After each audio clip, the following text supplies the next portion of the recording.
Jadi coba aja diusulkan oleh para awak media agar bagaimana nih upaya hukum pemanggilan bagi pihak yang tidak diketahui alamatnya di Indonesia, dan dapat pernah disarankan atau ditawarkan kepada para pihak agar untuk pemanggilan bagi pihak yang tidak diketahui alamatnya di Indonesia itu melalui RR.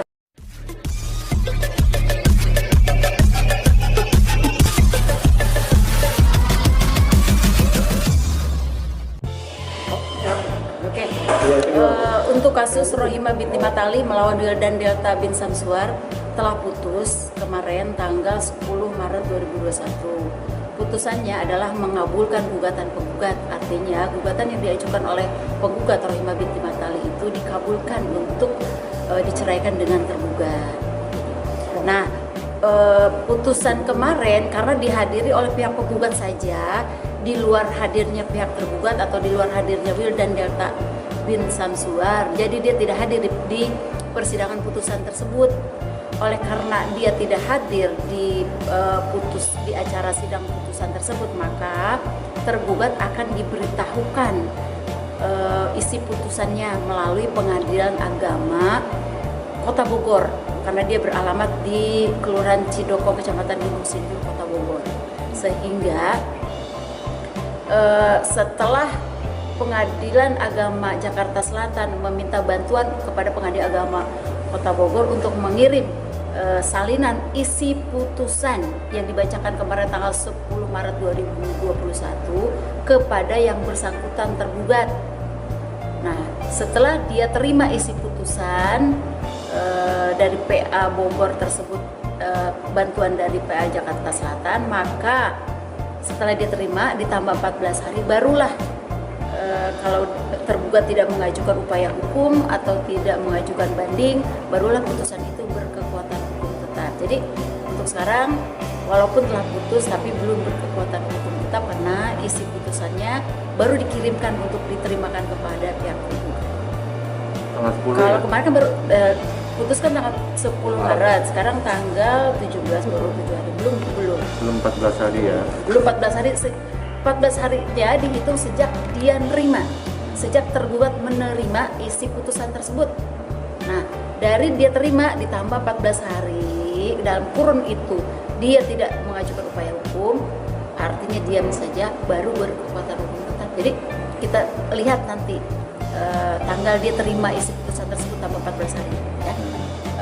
Seperti telah kita ketahui bahwa Sri Wulandari sebagai penggugat mengajukan gugatan perceraian terhadap suaminya.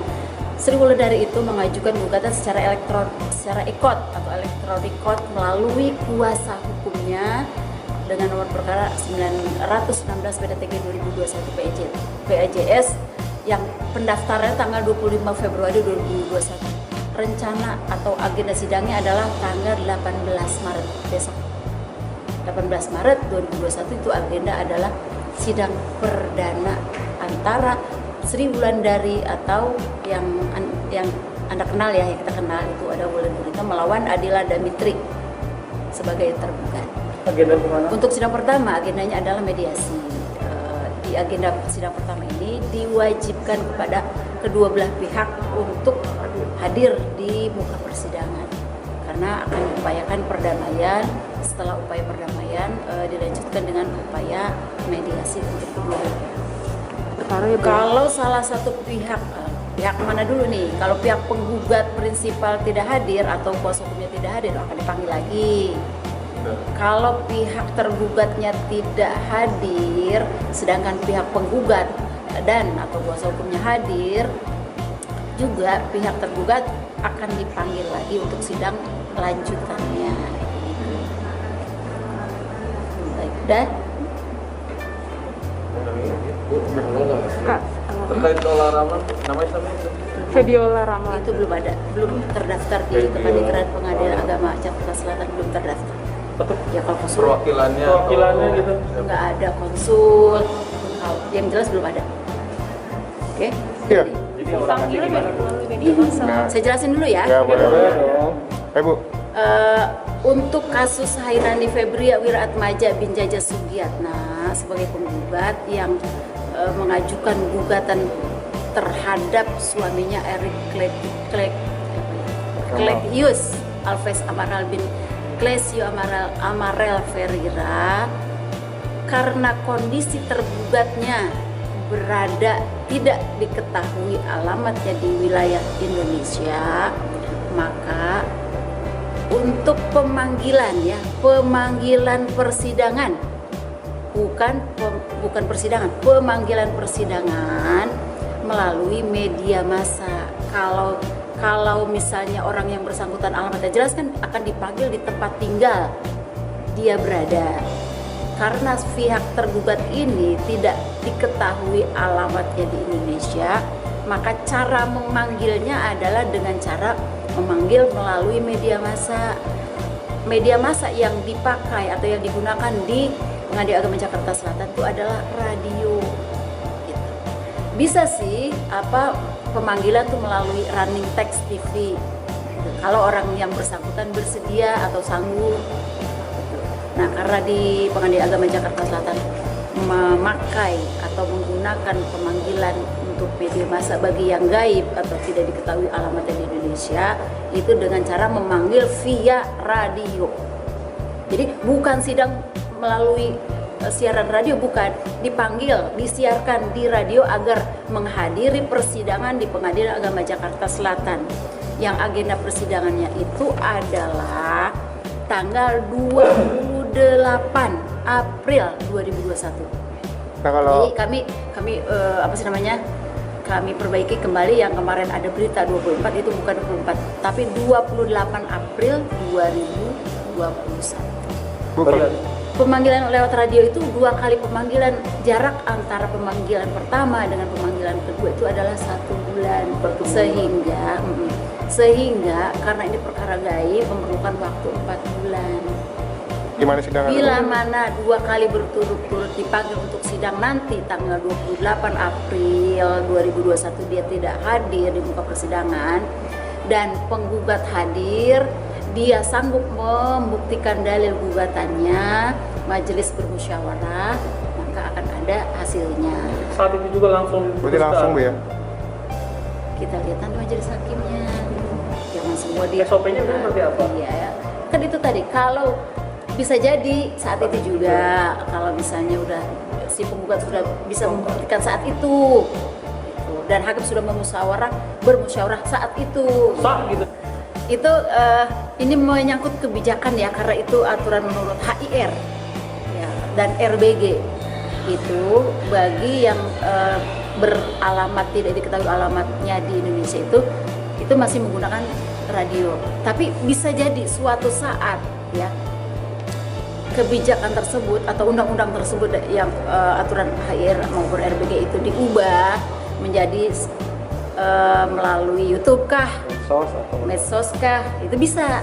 Jadi coba aja diusulkan oleh para awak media agar bagaimana nih upaya hukum pemanggilan bagi pihak yang tidak diketahui alamatnya di Indonesia, dan dapat pernah disarankan atau ditawarkan kepada para pihak agar untuk pemanggilan bagi pihak yang tidak diketahui alamatnya di Indonesia itu melalui TVRI. Tapi kan biayanya mahal. Anda lihat sendiri berapa sekali tayang untuk pemanggilan tersebut. Jadi ada pihak yang bersedia, ada pihak yang tidak bersedia. Kalau pihak bersedia untuk ditayangkan di TV, Bayar sendiri gitu maksudnya? iya kan, siapa yang mengajukan gugatan dia yang membayar. Kira dibayar apa? Pengadilan prosesnya itu tahapannya itu kan seperti tadi harus diumumkan melalui siaran radio 4 bulan. Sama seperti halnya sidang-sidang yang lainnya. Untuk persidangan perdana itu adalah perdamaian. Penggugat wajib hadir dan didampingi kuasa hukumnya. Tergugat kalau dia tahu, kalau dia ingat atau dia mengetahui ada panggilan untuk persidangan di tanggal 28 April tersebut ternyata dia hadir, maka adalah sidang perdana tersebut tetap perdamaian dan dimediasi. Kalau dia hadir Tapi kalau dia tidak hadir seperti tadi, tidak ketahuan beritanya, sementara penggugat didampingi kuasa hukumnya, dia hadir sendiri, dia bisa membuktikan dalil gugatannya, dan gugatannya itu terbukti, majelis hakim bermusyawarah, gitu. Maka majelis hakim akan punya sikap bagaimana ini perkaranya. Tuh, alasannya memang dicantumkan ya. Dia mengajukan, setiap perkara yang diajukan ke pengadilan itu memang harus ada alasan yang tepat.